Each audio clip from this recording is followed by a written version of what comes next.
Heróis da fé. Histórias narradas sobre grandes homens de Deus, cujo anelo era o de ganhar almas para o reino do Senhor, baseado no livro de Orlando Boyer, Sem Fins Lucrativos. Ouça e seja edificado. Jonathan Edwards, o grande avivalista, de 1703 a 1758. Há 2 séculos, o mundo fala do famoso sermão Pecadores nas mãos de um Deus irado, e dos ouvintes que se agarravam nos bancos pensando que iam cair no fogo eterno. Esse fato foi apenas um dos muitos que aconteceram nas reuniões em que o Espírito Santo desvendava os olhos dos presentes para contemplarem as glórias do céu e a realidade do castigo que está bem perto dos que se encontram afastados de Deus. Jonathan Edwards, entre os homens, era o vulto maior nesse avivamento, intitulado na ocasião Grande Despertamento.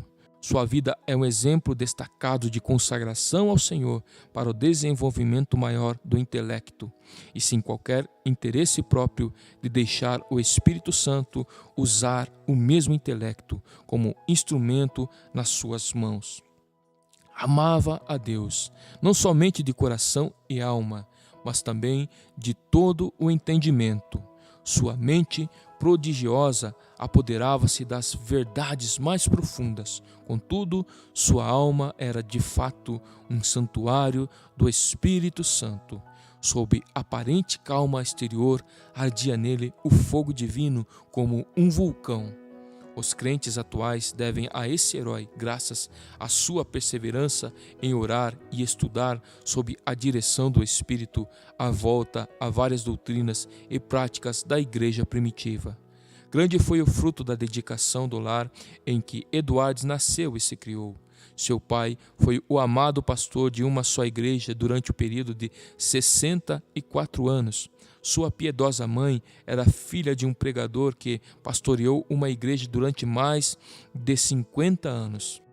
Das 10 irmãs de Jonatas, 4 eram mais velhas do que ele e os 6 eram mais novas. Muitas foram as orações que os pais ofereceram a Deus para que o único e amado filho fosse cheio do Espírito Santo e que se tornasse grande perante o Senhor.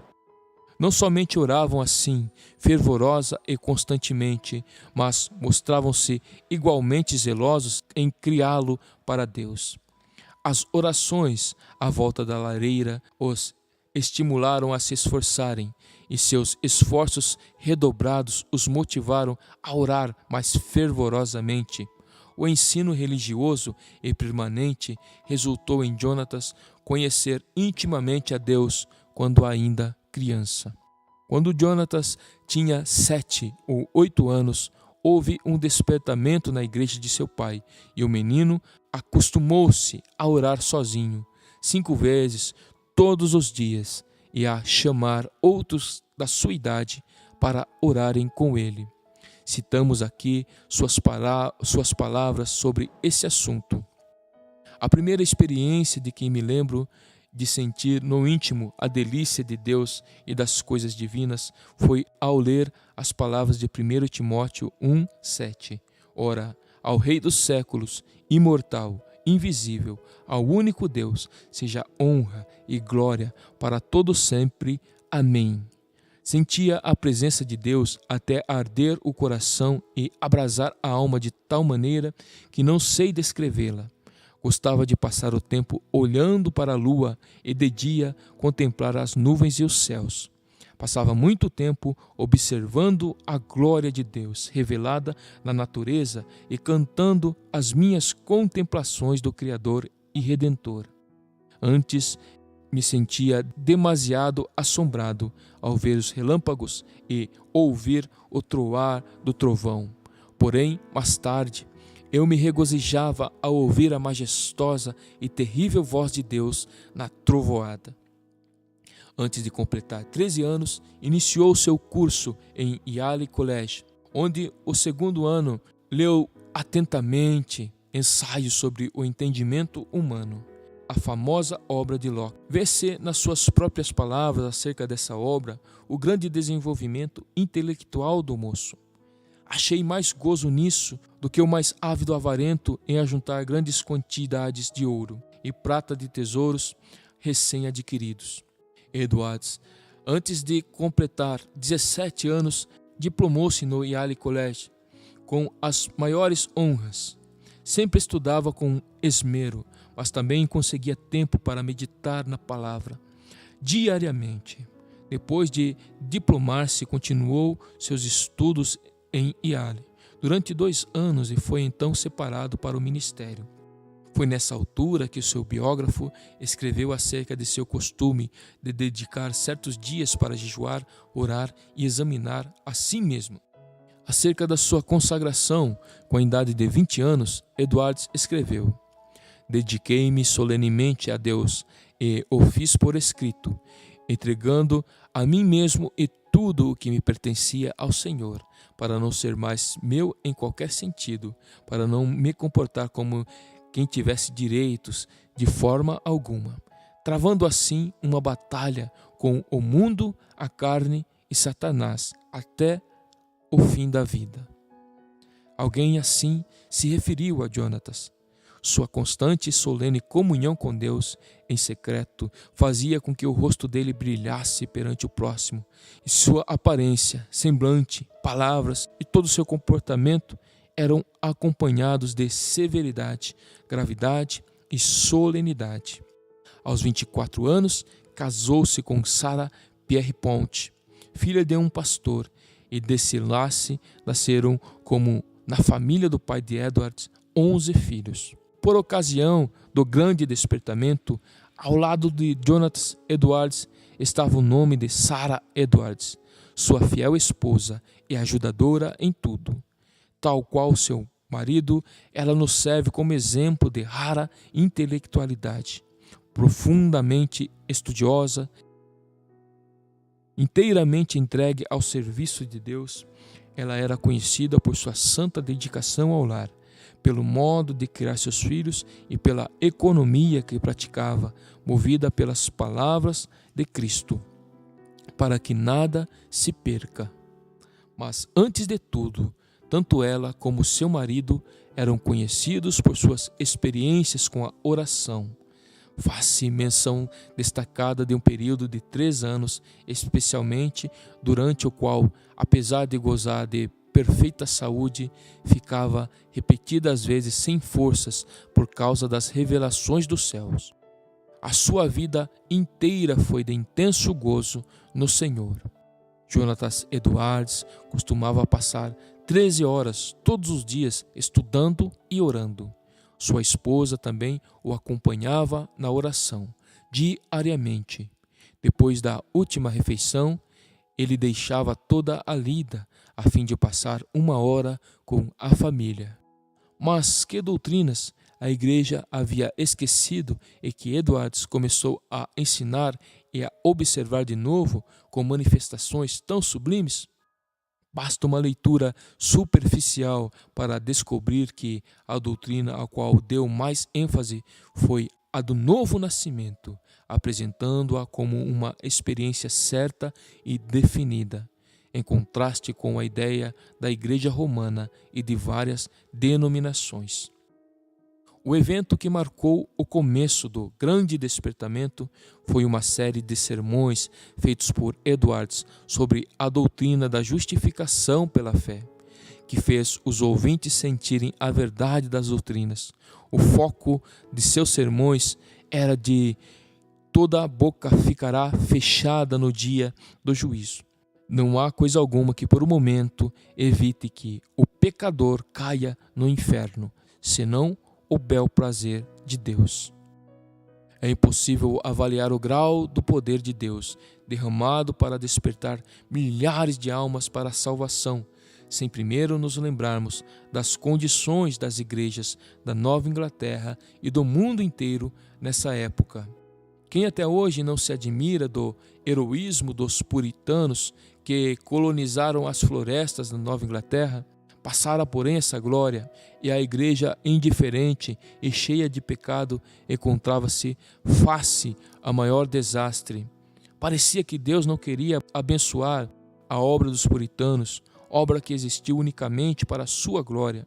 Por isso, no mesmo grau em que havia coragem e ardor entre os pioneiros, houve entre seus filhos perplexidade e confusão. Se não pudessem alcançar de novo a espiritualidade, só lhes restava esperar os juízos dos céus. O famoso sermão de Edwards, Pecadores nas mãos de um Deus irado, merece menção especial. O povo, ao entrar para o culto, mostrava um espírito leviano e mesmo de desrespeito. Diante dos 5 pregadores que estavam presentes, Jonathan Edwards foi escolhido para pregar. Era um homem de 2 metros de altura. Seu rosto tinha aspecto quase feminino e o corpo magro de jejuar e orar. Sem quaisquer gestos, encostado num braço sobre a tribuna, segurando o manuscrito na outra mão, falava com voz monótona. Discursou sobre o texto de Deuteronômio 32, 35, ao tempo em que resvalar o seu pé.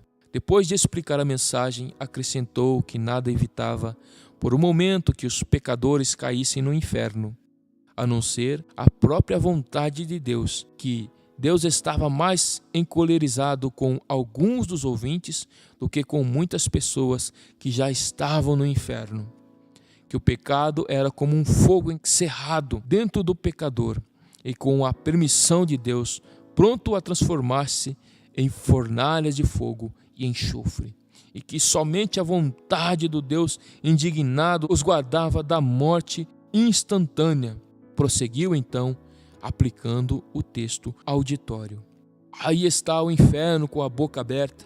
Não existe coisa alguma sobre a qual vós vos possais firmar e segurar. Entre vós e o inferno existe apenas a atmosfera.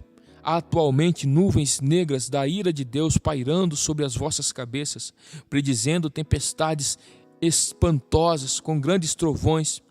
Se não existisse a vontade soberana de Deus, que é a única coisa para evitar o ímpeto do vento até agora, seríeis destruídos e vos tornaríeis como a palha da eira.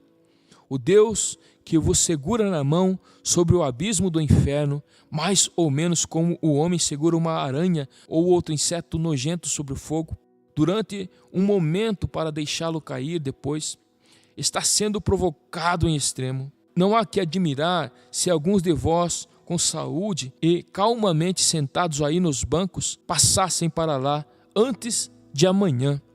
O resultado do sermão foi como se Deus arrancasse um véu dos olhos da multidão para contemplar a realidade e o horror da posição em que estavam. Nessa altura, o sermão foi interrompido pelos gemidos dos homens e os gritos das mulheres. Quase todos ficaram de pé ou caídos no chão. Foi como se um furacão soprasse ou destruísse uma floresta. Durante a noite inteira, a cidade de Enfield ficou como uma fortaleza sitiada. Ouvia-se em quase todas as casas o clamor das almas. Até aquela hora confiavam na sua própria justiça. Esperavam que a qualquer momento o Cristo descesse dos céus com os anjos e apóstolos ao lado e que os túmulos entregassem os mortos que neles havia. Tais vitórias contra o reino das trevas foram ganhas de joelhos. Edwards não abandonara nem deixara de gozar os privilégios das orações, costume que vinha desde a meninice. Continuou a frequentar também os lugares solitários da floresta, onde podia ter comunhão com Deus. Como exemplo, citamos a sua experiência com a idade de 34 anos, quando entrou na floresta a cavalo. Lá, prostrado em terra, foi-lhe concedido ter uma visão tão preciosa da graça, o amor, a humilhação de Cristo como mediador, que passou 1 hora vencido por uma corrente de lágrimas e pranto. Como era de esperar, o maligno tentou anular a obra gloriosa do Espírito Santo no grande despertamento, atribuindo tudo ao fanatismo. Em sua defesa, Edwards escreveu: Deus, conforme as Escrituras, faz coisas extraordinárias. Há motivos para o crer, pelas profecias da Bíblia, que sua obra mais maravilhosa seria feita nas últimas épocas do mundo. Nada se pode opor às manifestações físicas, como as lágrimas, gemidos, gritos, convulsões, falta de forças. De fato, é natural esperar, ao nos lembrarmos da relação entre o corpo e o espírito, que tais coisas aconteçam. Assim falam as Escrituras, do carcereiro que caiu perante Paulo e Silas, angustiado e tremendo, do salmista que exclamou sob a convicção do pecado: envelheceram os meus ossos pelo meu bramido durante o dia todo. Dos discípulos que na tempestade do lago clamaram de medo, da noiva do Cântico dos Cânticos, que ficou vencida pelo amor de Cristo até desfalecer. Certo é que na Nova Inglaterra começou, em 1740, um dos maiores avivamentos dos tempos modernos. É igualmente certo que este movimento se iniciou não com os sermões célebres de Edwards, mas com a firme convicção deste de que há uma obra direta que o Espírito Divino faz na alma humana. Note-se bem, não foram seus sermões monótonos, nem a eloquência extraordinária de alguns, como George Whitefield, mas sim a obra do Espírito Santo nos corações dos mortos espiritualmente, que, começando em Northampton, espalhou-se por toda a Nova Inglaterra e pelas colônias da América do Norte, chegando até a Escócia e a Inglaterra. No meio de uma época da maior decadência, a Igreja de Cristo, entre a população escassa da Nova Inglaterra, despertou e foram arrebatadas de 30 a 50 mil almas do inferno durante um período de 2 ou 3 anos. No meio das suas lutas, sem ninguém esperar, a vida de Jonathan Edwards foi tirada da terra. Apareceu a varíola em Princeton e um hábil médico foi chamado da Filadélfia para inocular os estudantes. O nosso pregador e 2 de suas filhas foram também vacinados. Na febre que resultou, as forças de nosso herói diminuíram gradualmente até que, um mês depois, faleceu.